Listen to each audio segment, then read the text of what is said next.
इतिहास साक्षी है कि पुण्य भूमि भारत की गाथा भारत की अस्मिता, गौरव और राष्ट्रीय स्वाभिमान के लिए विदेशी आक्रांताओं से संघर्ष की महान गाथा है। बर्बर आक्रांताओं ने भारत की आत्मा पर चोट करने और भारत का अपमान करने के लिए हमारी संस्कृति और आस्था के केंद्रों को उद्ध्वस्त किया।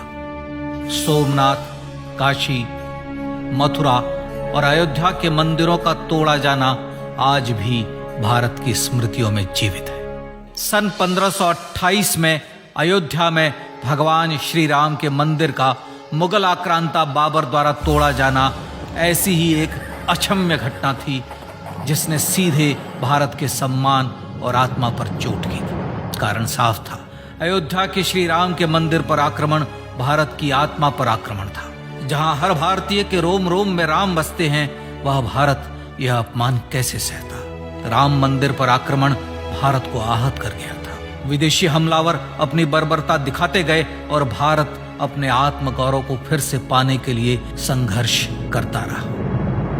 भारत रामलला के जन्म स्थान पर बाबर के नाम पर बने एक ढांचे को देखता और उसे हटाने का संकल्प लेकर शक्ति संजोया करता।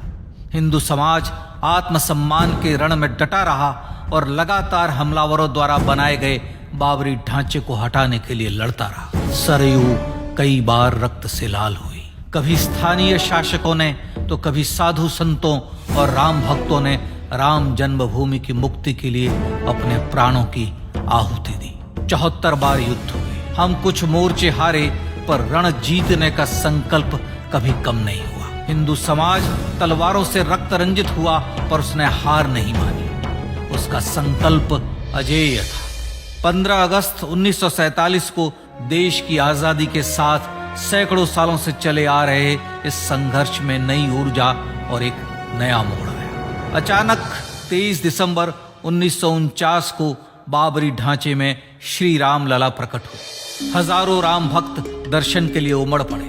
तत्कालीन प्रधानमंत्री पंडित जवाहरलाल नेहरू ने उत्तर प्रदेश सरकार को श्री राम लला को विवादित ढांचे से हटाने का आदेश दिया। उत्तर प्रदेश सरकार ने अयोध्या के कलेक्टर को यह काम दिया और यह निर्देश भी कि जरूरत पड़ने पर वे बल का प्रयोग भी करें। अयोध्या के कलेक्टर ने सरकार को उत्तर दिया कि यह नरसंहार के बिना संभव नहीं है, और फिर भी वह ऐसा चाहती है तो किसी दूसरे कलेक्टर से यह काम करवा ले। परिणाम स्वरूप रामलला की मूर्ति वहीं विराजमान रही।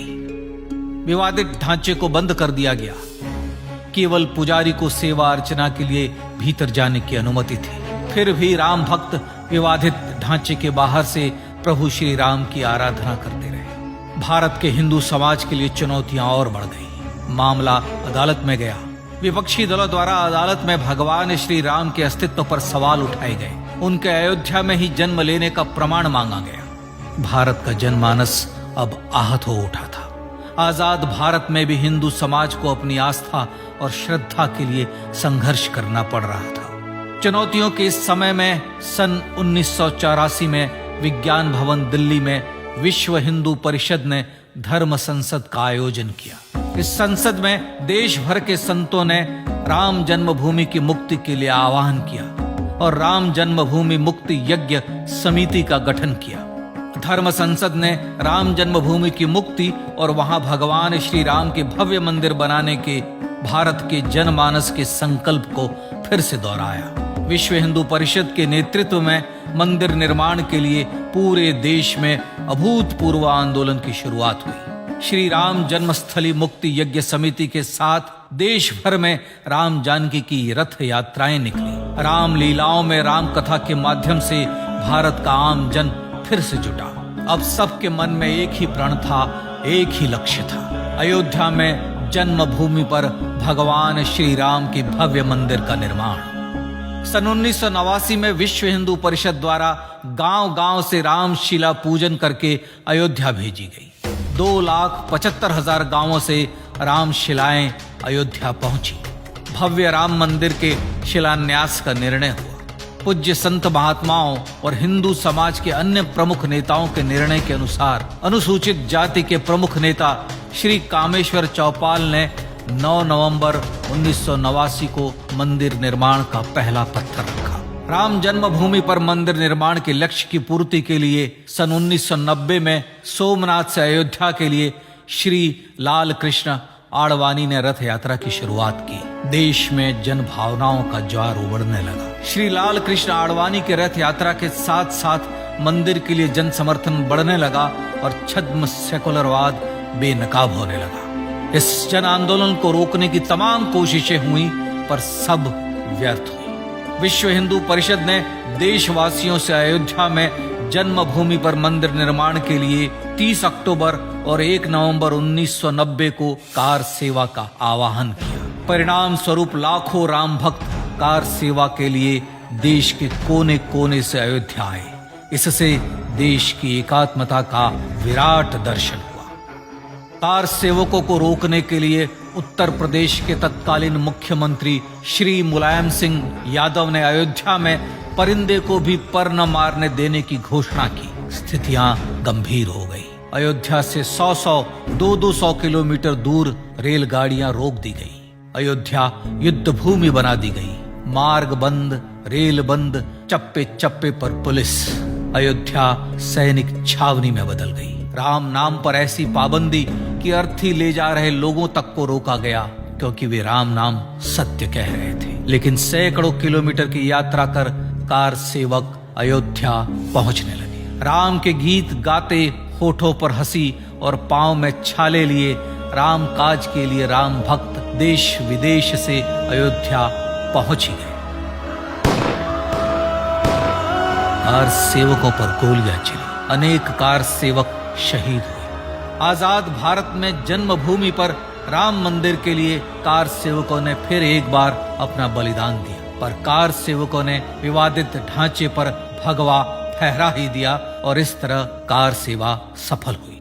श्री राम जन्मभूमि आंदोलन ने भारत की सुप्त आत्मा को झकझोर कर जगा दिया था। विश्व हिंदू परिषद ने फिर एक बार 6 दिसंबर 1992 को कार सेवा का आह्वान किया। राम भक्तों को कार सेवा करने देने के लिए अदालत में प्रार्थना की गई, पर अदालत ने कोई निर्णय नहीं दिया। परिणाम स्वरूप बौद्ध, जैन, सिख, स्वामीनारायण संप्रदाय, गायत्री परिवार, हर पंथ मत विचार के हिंदू एकत्र हो गए। छूत अछूत का भेद मिटा, जाति की पहचान मिटी। हम सब हिंदू, हम सब सिंधु बन गए।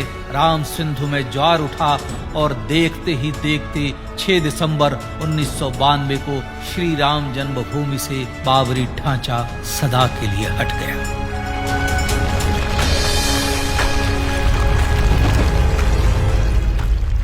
यह क्षण शौर्य, न्याय और सत्यमेव जयते का क्षण था। यह तो धर्मस्ततो जय का क्षण था।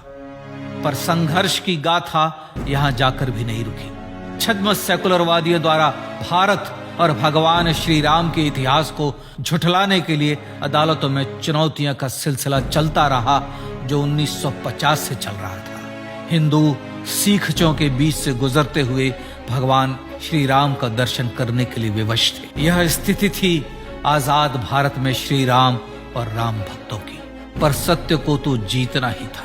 आखिरकार देश के सर्वोच्च न्यायालय के 5 जजों की खंडपीठ ने 9 नवंबर 2019 को ऐतिहासिक निर्णय दिया और यह कहा कि अयोध्या जन्मभूमि परिसर की पूरी 67 एकड़ भूमि रामलला की, और न्यायालय ने भारत सरकार को जन्मभूमि पर मंदिर बनाने के लिए एक ट्रस्ट बनाने का आदेश दिया।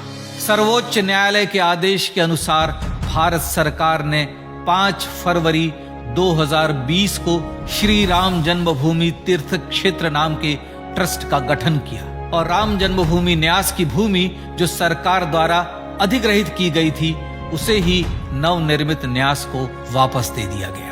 5 अगस्त 2020 को भारत के प्रधानमंत्री श्री नरेंद्र मोदी ने श्री राम जन्मभूमि तीर्थ क्षेत्र के अध्यक्ष पूज्य महंत नृत्य गोपाल दास, राष्ट्रीय स्वयंसेवक संघ के पूज्य सरसंघ चालक डॉक्टर मोहन भागवत एवं उत्तर प्रदेश के मुख्यमंत्री श्री योगी आदित्यनाथ की उपस्थिति में श्री राम जन्मभूमि पर भगवान श्री राम के भव्य मंदिर के लिए भूमि पूजन कर निर्माण कार्य का शुभारंभ किया। इस तरह लगभग 500 वर्षों से राम जन्मभूमि की मुक्ति के संघर्ष का पटाक्षेप हुआ। अपने आत्मसम्मान और राष्ट्रीय अस्मिता के लिए इतना लंबा संघर्ष विश्व के इतिहास में बेजोड़ है। श्री राम भारत की आत्मा, भारत की परिभाषा, हमारे राष्ट्रीय आदर्शों और जीवन मूल्यों के प्रतिनिधि मर्यादा पुरुषोत्तम हैं, जो हर हिंदू के होठों पर जन्म से मृत्यु तक रहे।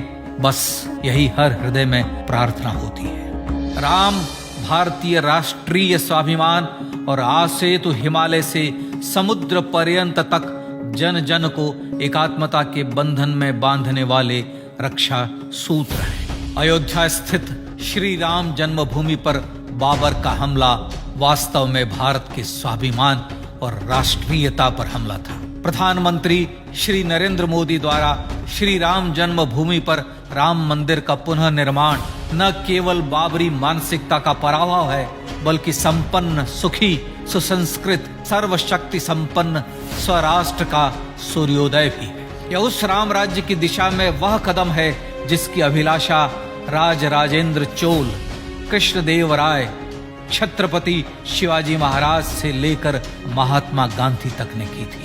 अयोध्या में जन्मभूमि पर भगवान श्री राम का मंदिर न सिर्फ राष्ट्रीय गौरव होगा, बल्कि वह श्री राम के आदर्शों का राष्ट्र मंदिर होगा। अब वह महान संकल्प पूरा होने जा रहा है। आइए इस राम यज्ञ, राष्ट्र यज्ञ में जिन ज्ञात और अज्ञात भारतीयों ने अपनी आत्माहुति दी है, उनका पुण्य स्मरण कर उन्हें श्रद्धांजलि दें।